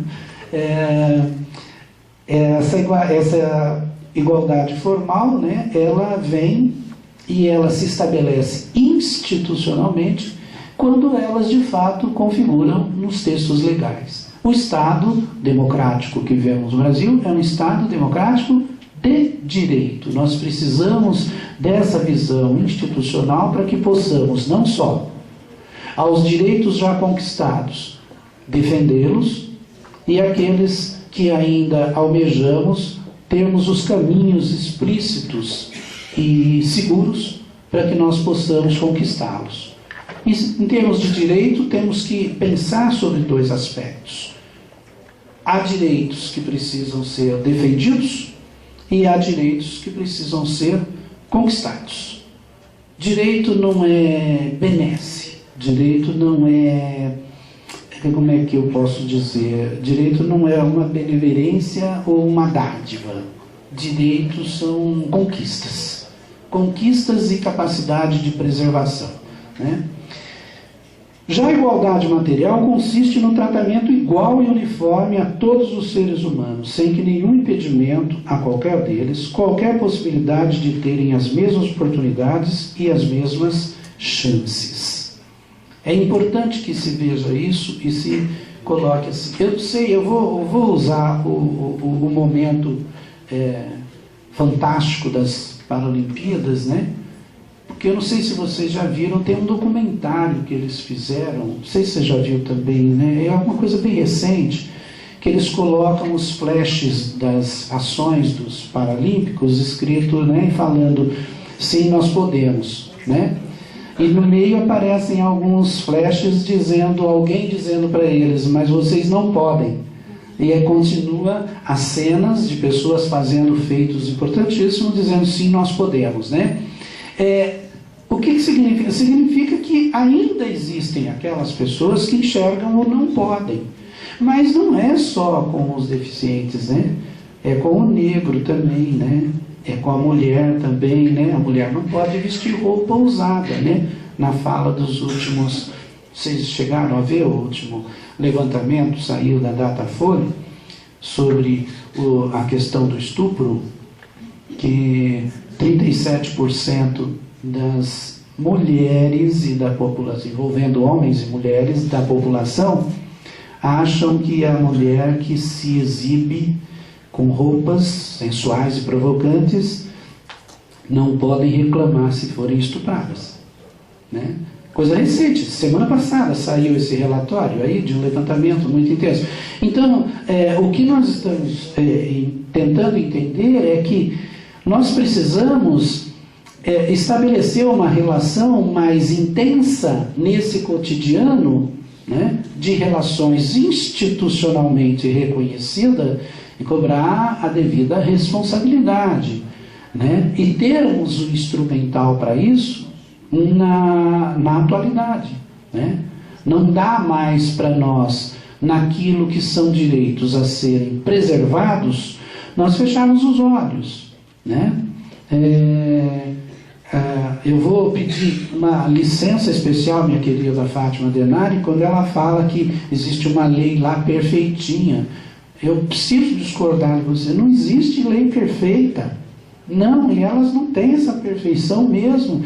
Elas são absolutamente falhas ao se traduzir uma necessidade real para um texto minimamente conformado juridicamente a partir de ideários que estão presentes, seja numa casa de legislação, numa assembleia, num senado, num congresso, né? Seja no poder legislativo, seja na interpretação de advogados e juristas, onde for, que tem a maneira como cada um pensa, estabelecido por diferentes paradigmas, por diferentes referências, por diferentes crenças, né? E que interpretam de forma absolutamente fora de um contexto efetivo de realidade, quando não se apropria de uma situação do cotidiano, né? Então, é uma legislação que fala sobre o negro sem que a pessoa seja negra. É uma orientação que fala do deficiente sem que a pessoa ali fale do deficiente. Ou seja, exatamente, ou a pessoa seja um deficiente, né? E esse tipo de diferença que para nós basta alguém dizer, não, mas eu entendo como que possa reagir uma pessoa negra diante de uma situação de discriminação. E a pessoa é branquinha, de olho azul, clarinha, né? E até com sotaque etnocêntrico europeu, assim, fazendo aquela coisa. Não é possível. Então, essas legislações que têm esse tipo de base referencial, né? Eu não quero entrar muito num mérito mais polêmico disso, mas o Ronaldo Caiado, deputado, senador atualmente da bancada ruralista, né, defender o trabalhador rural, né? Isso ele só sabe que existe o trabalhador rural porque alguém contratou e avisou ele, agora você tem um empregado lá que trabalha na tua fazenda, senão ele não sabia o que é. Então o texto da lei, e isso é importante que nós olhamos para ele não é perfeito. E a lei precisa ser interpretada e vista de um ponto de vista que, se por um acaso ela não tiver efetiva eficácia na sua aplicabilidade, ela não é uma boa lei, né? Ela não é uma boa norma. Então, nós pegamos essa lei, essa norma e jogamos fora? Não, ela precisa ser trabalhada. A legislação, o texto da legislação, a lei em si, precisa ser aprimorado constantemente, principalmente num Estado democrático de direito. Não existe lei permanente. Nós temos uma legislação que vem da década de 50, que é a legislação que serviu de base para o impeachment da Dilma. Se nós pegarmos a estrutura política institucional dos anos 50 e de agora, nós vamos ver que tem algumas coisinhas aí que, né, não estou aqui fazendo julgamento de mérito, eu nem quero entrar nessa polêmica porque eu já polemizei demais esse assunto, né? Mas nós precisamos fazer isso. A minha preocupação e a minha perspectiva é mostrar para vocês a minha maneira de ver a questão que envolve as ações afirmativas como sendo participante efetivo dos princípios de inclusão estabelecidos para a educação brasileira, desde a Constituição de 88. Tá? Por esse caminho, é preciso que nós ampliemos um pouco mais a concepção de ações afirmativas. Além do anteriormente afirmado, é também o conjunto de políticas que combatem práticas discriminatórias e equacionam suas consequências, possibilitando às pessoas marcadas por estereótipos coletivos e negativos acesso a posições de poder que historicamente lhes foram cerceadas. E aqui eu vou abrir o espaço para mais uma historinha bem rapidinha, se é que eu ainda tenho tempo, mas a gente tentar chegar lá. Né? Eu fiz o meu doutorado na área de psicologia. Hoje eu estou na área de políticas públicas, políticas educacionais, avaliação, tecnologia, mas meu doutorado é na psicologia. Eu convivi muito tempo com o pessoal dessa área durante quase 4 anos em que desenvolvi o meu doutorado. Eu tive muito contato com o pessoal da área de RH das empresas, alguns setores de RH. E a maioria desse pessoal de RH, que eu não entendi bem porquê, mas a maioria desse pessoal, eles são psicólogos, né? E nós tínhamos esses nossos colegas, que eu até me senti um pouco discriminado lá, né? Na discussão com os psicólogos, porque eu não sou psicólogo, né? Sou doutor em psicologia, mas não sou psicólogo, né? Mas eu sou químico e físico, né? Mas eu vivenciei várias situações em que pessoas, colegas nossas, fazendo pós-graduação na área de psicologia, sendo psicólogos, trabalhando com RH nas empresas, dizendo, por exemplo, que dizendo nesses termos que eu estou falando, que jamais contratariam um negro para determinados tipos de atividade. Jamais contratariam uma pessoa gorda por determinadas atividades. Faziam questão de contratar pessoas com um determinado biotipo. A pessoa se apresentando fora desse biotipo, ela já estava praticamente fora do páreo, ia ter que mostrar muita coisa. Eu fico imaginando algum deficiente lá, então, ela não deixaria nem entrar, né?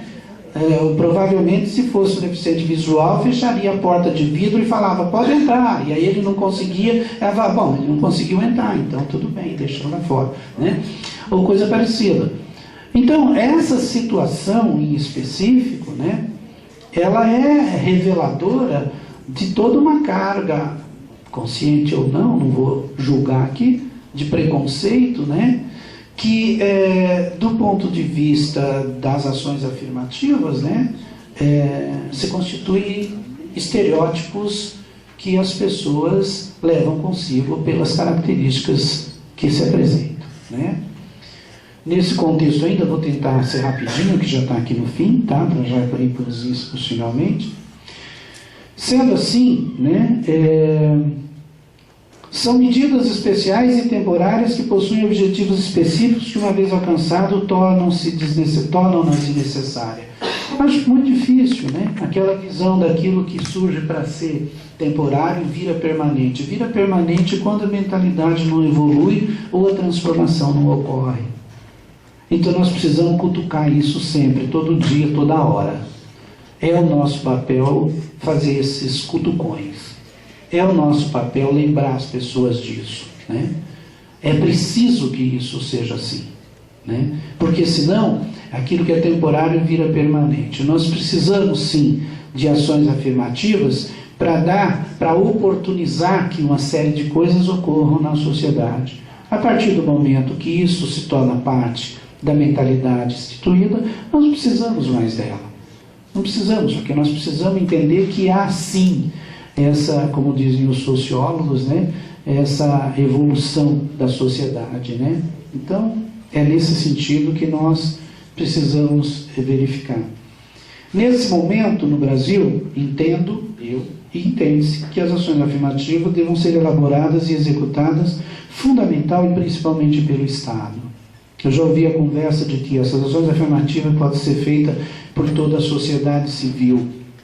Pode, mas se não houver essa visão interveniente do Estado, não vai ocorrer. Não vai. né? Nós sabemos que não vai, porque a visão do negro não se modificou. Ainda há quem diga que isso não é necessário, que não precisa, que isso, que aquilo.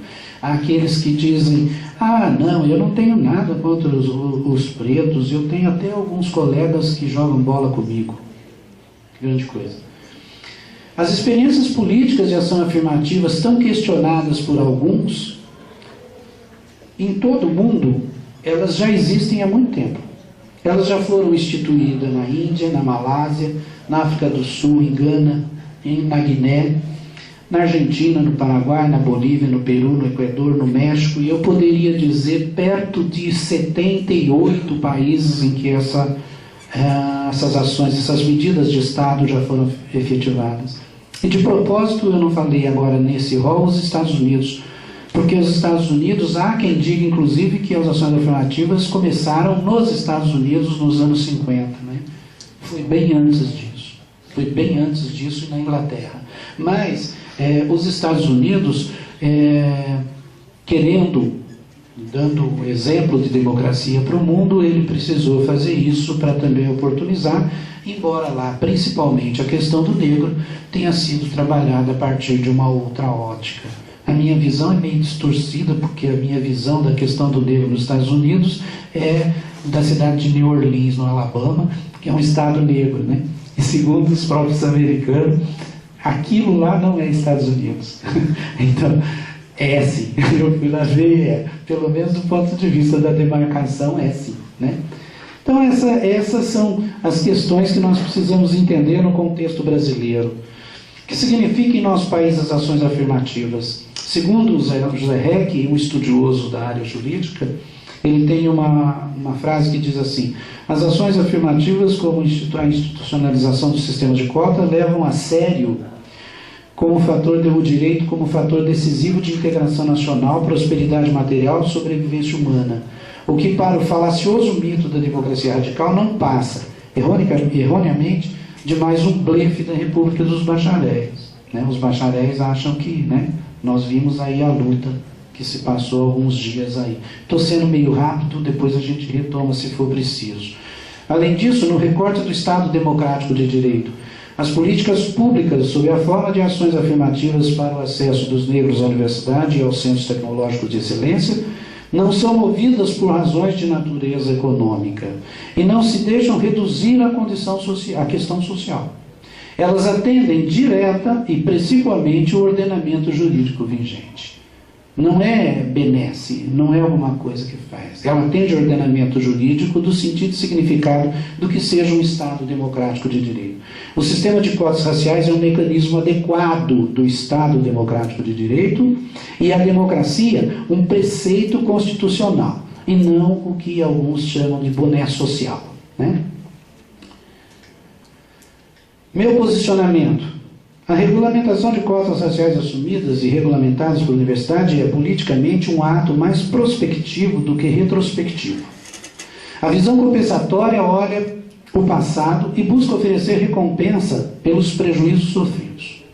Mas quanto melhor a universidade, mais ela irá justificar a sua política vislumbrando o futuro. Ter uma representação mais adequada de toda a população a quem serve irá não apenas reparar a injustiça passada, mas sim e também oportunizar que o futuro lhe seja melhor. Assim, apenas cumprindo o seu papel na sociedade, a universidade muda o curso de uma história perversa que nos foi legada. Mais relevante, no entanto, é que a universidade tem a obrigação de zelar pela heterogeneidade e diversificação de seus quadros, tendo em vista o interesse maior de uma sociedade menos estratificada em brancos e negros. Constitui imperativo para todas as universidades assegurar que nos próximos anos um número cada vez maior de negros ocupe cargos de poder, usufrua prestígio e tenha sucesso econômico, fazendo jus à nação multiétnica que somos. Aqui, ponto de referência para o entendimento das ações afirmativas não é o passado nem o presente, mas o futuro que nos foi legado pelos nossos antepassados, negros e brancos. É isso, gente. Muito obrigado pela atenção de vocês. Agradecemos ao professor Sebastião por todas as colocações importantes, né, para que possamos pensar essa política de inclusão como superação das desigualdades, né. E agora nós vamos abrir para o debate e teremos uma rodada de questões, porque nós já temos o horário, né, a cumprir, e teremos depois um workshop aqui no mesmo anfiteatro. Então nós faremos somente uma rodada de questões e iniciaremos então, e gostaria de pedir para que vocês direcionassem, né, as perguntas para o professor Sebastião, para a professora Fátima, que depois de um bloco serão respondidas. Muito obrigada. Obrigado pela brilhante explanação dos dois professores.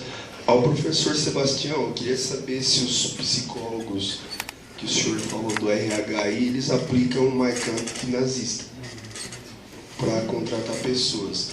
E a professora Fátima, com relação às Paralimpíadas, eu não vi um único esporte em TV aberta. Então eu queria saber se há uma hierarquização de corpo perfeito de atletas em nome de corpos, entre aspas, imperfeitos de atletas paralímpicos. Obrigado. Bom, então os professores vão respondendo enquanto o pessoal pode ir formulando, né? Professora Fátima? Bom, qual é o seu nome? Marcos. Minha formação é em ciências sociais e pedagogia, mas eu tenho muitos orientandos da educação física, e uma delas, especialmente, a Eliane Mal, ela diz o seguinte: Mal é sobrenome alemão, tá? Ela não é má, não, ela é excelente. Eu faço um trocadilho. E ela mesma tem um e-mail do Mal. E assim, a Eliane costuma dizer que, embora eu não seja da área, meu coração é da Educa. E realmente, eu tenho um vínculo com a educação física que vem desde a minha infância, e por uma questão familiar. E não fui fazer educação física porque meu pai não deixou. Porque tinha uma faculdade, uma fundação, que hoje o curso é da Universidade Federal. Eu não fui fazer educação física porque meu pai e minha família não deixaram, porque moça de família religiosa decente não faz educação física. Então já começou aí o preconceito, né? Então, assim, quando a escola de engenharia era a única que fazia frente à educação física, engenharia pode, mas educação física não. Os meus irmãos, eu tenho 2 irmãos, os 2 foram atletas. Eu não podia ser, eu não podia nadar, de jeito nenhum, porque moça de família decente, menina de família decente, não vai para a piscina pública. Então, o preconceito ele está junto, né, desde a minha infância, e isso me incomoda, né, sempre me incomodou. Especificamente, e qual é a relação disso, especificamente, com a Paralimpíada? O SESC, uma das políticas, né, públicas que deveria ser do Estado e não é realizada pelo SESC, especialmente o SESC São Carlos. Ele tem um programa, Simpósio Internacional de Atividade Motora Adaptada, que era realizado anualmente até o ano passado, agora passou a ser bianual por conta de crise. O SESC também está meio complicado aí, e acabou que reduziu aí, enfim, a edição dos eventos. E para esses eventos, como convidados, o organizador, Paulo, tem sempre o cuidado de chamar atletas paralímpicos. Então eu tive a honra de conhecer o João do Pulo, que foi da primeira edição, o Nelson Prudêncio, que até o ano passado, até o ano retrasado, era meu colega na universidade, infelizmente faleceu. A Terezinha, louca, doida, que esse ano participou, quer dizer, ela é doidona, porque ela se para a mente inteira e ela faz muita gracinha, acabou sendo desclassificada. Né? Conheci o André Brasil, conheci o Daniel Dias. Então, assim, é uma oportunidade única que a gente tem. E o André, o ano passado, ele teve uma atitude extremamente simpática. Ele trouxe uma das medalhas de ouro, ele levou para São Carlos, na verdade, uma das medalhas de ouro que ele ganhou. E ele fez o seguinte comentário, e tem a ver com o começo da resposta à sua pergunta. Moçada, mulheres, ele fez assim para a plateia. Eu sou bonito? Vocês me acham bonito? A mulherio, opa, lindo, né? Ele é realmente muito bonito, né? Então, quantas medalhas eu tenho? Eu tenho 7 medalhas de ouro. mais não sei quantas de bronze pó. O outro tem 3. Por que que quando eu estou nadando, não foi o caso dessas Paralimpíadas, até porque o evento era direcionado, mas quando ele está competindo com outros atletas, quando ele competia, a luz da piscina era desligada e a câmera desligada, ou seja, o subaquático não aparecia para não mostrar. Só porque minha perna é feia, minha perna é atrofiada, mas eu não sou bonito, ele dizia assim. Então, começa aí, o que é feio, o Caetano tem algumas reservas em relação ao Caetano, não é um dos meus preferidos, mas ele tem um verso que Narciso acha feio aquilo que não é bonito, né? Aquilo que não é espelho. Tá? Então, aquilo que não é espelho, a minha imagem refletida no espelho é linda. Posso estar um lixo, mas é linda. Né? Por que que a do outro não é? Por que que o outro me incomoda? Então, a resposta vem aí. É um evento que interessa a uma pequena parcela da população e não ao esporte futebol que carrega milhões e milhões. Então, falta, aí que está, por mais atuante que seja o Andrew Parsons, e eu faço toda a referência a ele, porque ele realmente é uma pessoa da área que luta com e pela educação especial, pelo atleta paralímpico, pelo esporte adaptado. O Andrew, apesar do nome, ele é brasileiro, mora no Rio de Janeiro, já esteve também nesse evento em São Carlos. Então, eu faço toda essa menção a ele, porque ele realmente defende os jogos, mas ele não teve força suficiente para convencer as redes abertas a transmitir. Então, você viu uma notícia aqui no jornal, uma notícia ali no outro jornal, você via esporadicamente. Aí a TV Brasil, o que eu gostei foi muito da atitude na segunda-feira e nos demais dias em que havia competição e o Brasil estava participando, pelo menos quando o Brasil participava, a TV Cultura interrompia o jornal, fazia o jornal mais curto para poder transmitir os jogos. Tá? Então, não interessa a grande maioria da população, por quê? O filme do golfinho, eles são invisíveis. E quando eles se tornam visíveis, que a TV mostra, que o Sport TV faz comentários e leva as pessoas, e os repórteres se emocionam com cada recorde, perante cada dificuldade que a pessoa apresenta, a pessoa sem braço nadando, gente, o que é isso? Né? É um negócio, pareceu, era um peixe ali, realmente, né? Uma coisa doida.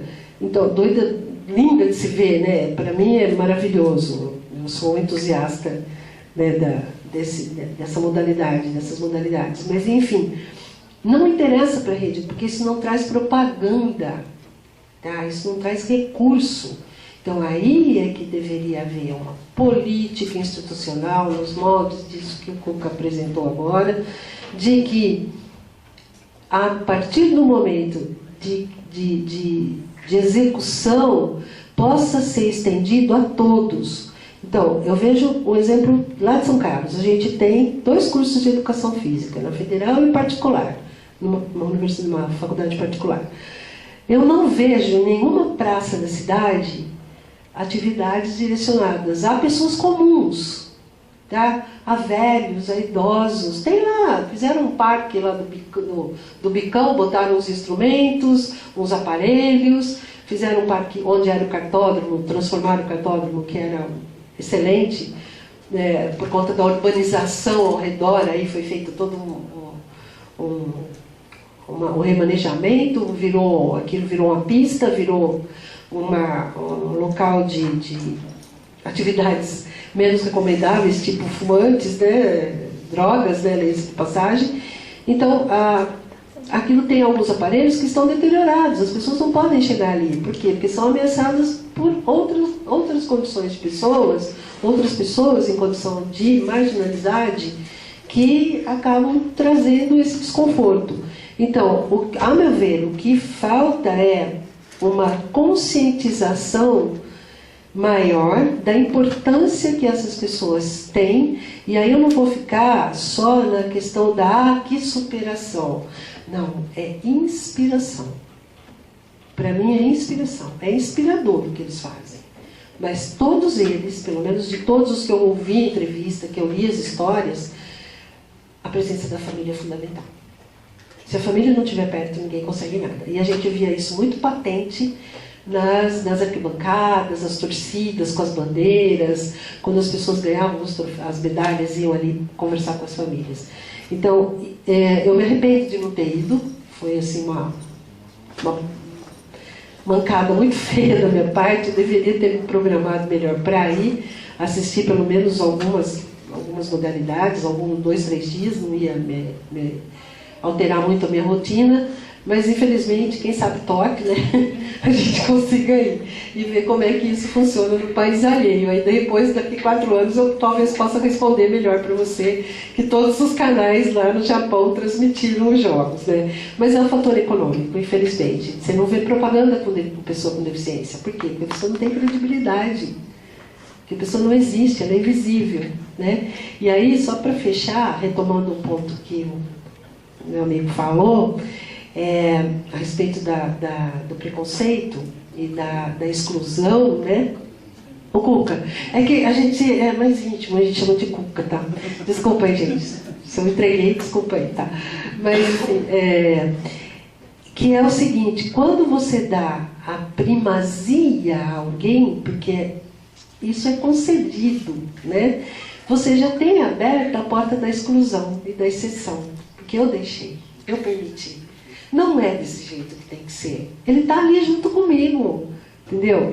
É ali, é para e passo, é do lado, ou às vezes é na frente, às vezes é atrás. Então, para encerrar, tem a ver com Paralimpíada, mas é mais uma historinha. Tem uma autora, infelizmente é uma psicóloga, foi uma psicóloga, uma grande amiga, a Lígia Amaral Assunção, que eu respeito muito, que escrevia brilhantemente sobre preconceito. Ela ligava muito a mitologia, né, os deuses imperfeitos, né, com a questão da deficiência. A gente estava num evento em Londrina, o hotel distanciava assim, umas 2, 3 quadras, mais ou menos, de onde seria a sessão, e nós estávamos caminhando juntamente com uma pessoa do MEC, da Secretaria de Educação Especial. Estávamos 3. A Lígia tinha sequela de paralisia, então ela usava aquela guia, né, que é extremamente incômoda, né, na perna e tal, mas brilhante, assim, uma pessoa encantadora. E estávamos caminhando em direção ao local e de repente começou a chover. E a Lígia era muito bem-humorada, ela disse assim para mim: ô baixinha, ela era do meu tamanho, mas sou baixinha, você percebeu que o MEC não acompanha o caminhar dos deficientes? O que você está falando? Mudou de assunto rapidinho, estava falando de abobrinha, falou de repente de batata, né? O que foi? Daí caiu a ficha. A pessoa do MEC estava lá na frente. Por quê? Talvez para se esconder da chuva, gente. Pudesse estar gripada e tal. Mas não é. É porque o nosso caminhar estava mais lento, eu estava respeitando. E ela disse para mim: sinta-se à vontade, se quiser andar, pode ir. Não, de jeito nenhum, vou ficar aqui, que é isso? Né? E quando continuei, chegamos as duas ensopadas, mas felizes, né? E o MEC realmente, quer dizer, a Secretaria de Educação Especial foi para frente. Entendeu? Então daí, de novo, a primazia, né? E infelizmente, quer dizer, ainda bem que o Sport TV tem 5, 4, né, aberturas e que transmitiu integralmente, né? Mas que a gente ouviu muito foi isso: é circo de horrores, essas pessoas deveriam ficar em casa. Como é que essas pessoas saem de casa? Né? Isso é deprimente. 2016, com tanto trabalho, com tanto estudo, tanta pesquisa que a gente faz, a legislação que é quase perfeita, mas ela é perfeita aos olhos de quem a fez. Foi esse o meu, digamos assim, a minha ironia, né? Mas ela não é perfeita, realmente. Ela é dúbia, né? O artigo 59 da LDB, por exemplo, tanto que teve recentemente que a gente ficou discutindo a questão da vírgula, porque a vírgula mudava o sentido da frase. Muito, né? Então é por aí, mas eu espero que as próximas, que o Brasil entenda que a partir disso, quer dizer, o público chegando, aquele massivamente, aquilo foi muito bonito de ver. Então quem sabe isso consiga começar a provocar uma mudança social que obrigue o legislador, ou sei lá, assim, as outras instâncias, a pensar em políticas mais adequadas, né? Eu espero.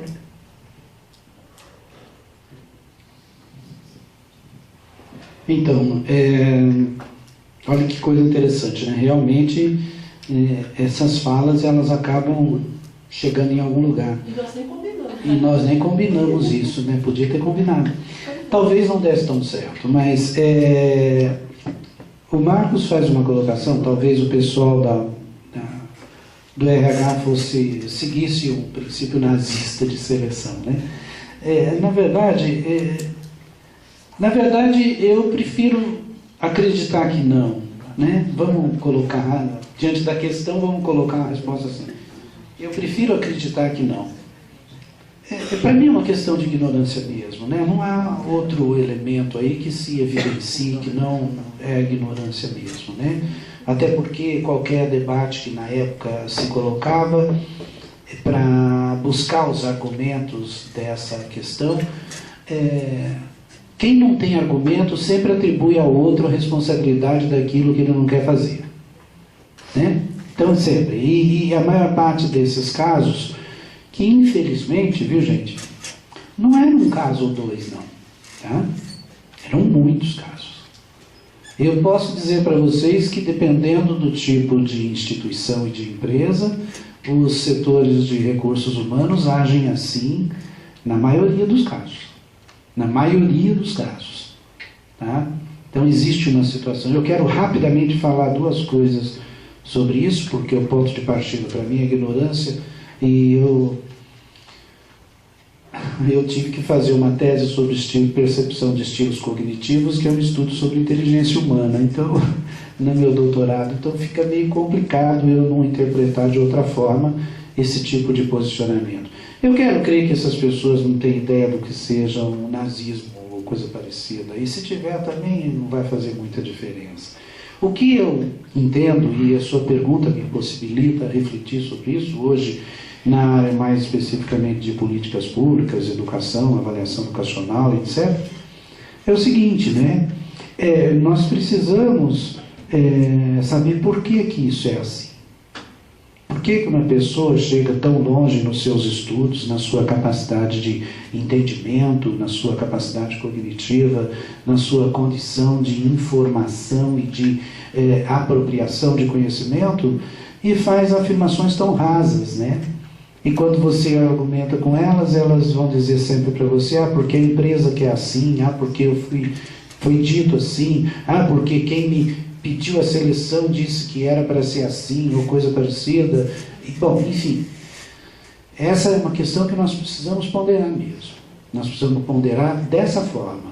Eu acredito que o que nós temos é um nível de incompreensão desse tipo de relação pela própria condição de desinformação sobre o que é uma realidade e o que é outra coisa. O preconceito tem essa carga de subjetividade, como eu disse mais no início da nossa fala, que nós não temos consciência da dimensão dele. Eu estou falando de mim, eu estou falando dos meus colegas, eu estou falando da minha família, eu estou falando do Marcos, eu estou falando da Fátima, né? Então, estou falando de você também, né? Então, né? Porque isso está tão oculto nessa massa de comportamento e de conhecimento que nosso envolvimento cultural no senso comum nos impõe, que nós precisamos da reflexão.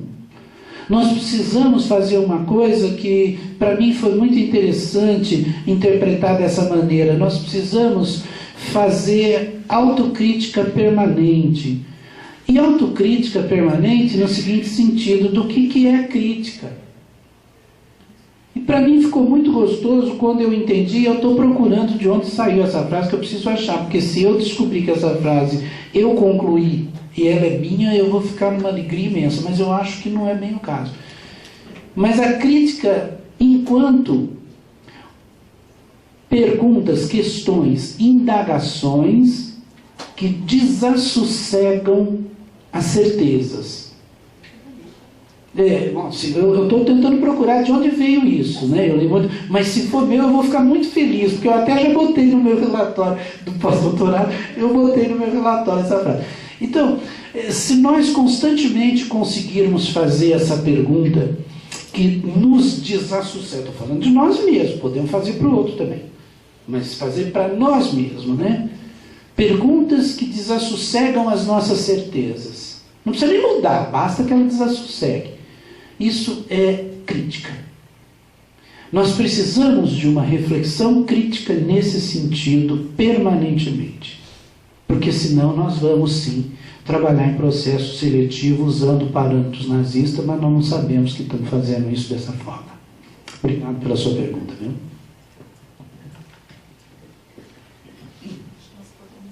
Podemos encerrar, né? Bem, então gostaríamos de agradecer mais uma vez a presença da professora Fátima, a presença do professor Sebastião e de todos vocês, né, pela oportunidade de juntos refletirmos sobre questões tão importantes, como disse a professora Fátima, a questão da inclusão é um movimento, né? E é preciso que nós possamos ter esses momentos de reflexão para avançarmos, para darmos a nossa contribuição enquanto profissionais, enquanto cidadãos, né, para a construção dessa sociedade e dessa educação inclusiva, né, que ainda é um desejo muito grande, né, para ser alcançado. Então, muito obrigada a todos e daremos continuidade agora com o workshop aqui no anfiteatro. Obrigada.